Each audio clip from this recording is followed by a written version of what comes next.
তাল খায় না তো, তাল খায় না, তালের বাড়া মজা।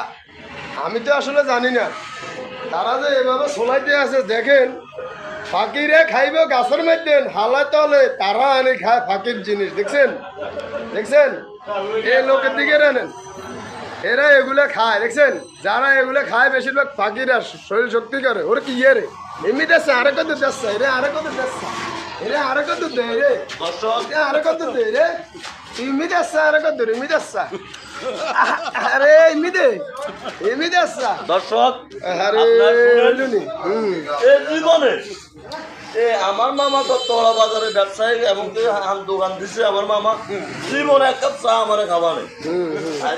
মধ্যে একটা তাল আমার মামার দোকান থেকে লইছি, তো লনের পরে যে মামা করেছে টাকা তো, টাকা তো।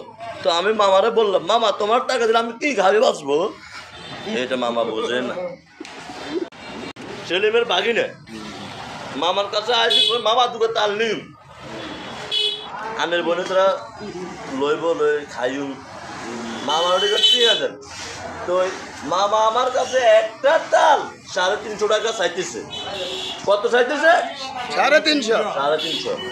এটা কি মামা না আর বাবার হালা? হ্যাঁ 130 টাকার নিচে বেচতে ইচ্ছার না। একটা তাল, একটা তাল বাবুরে আমরা কত না জানি একটা তো ফরমালিন নেই, ফরমালিন মুক্ত জিনিসটা।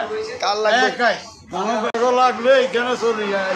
খুব সুস্বাদু গান। সুস্বাদু তাল, মিষ্টি, কড়া মিষ্টি। দর্শক একটা তাল কয় 130 টাকা।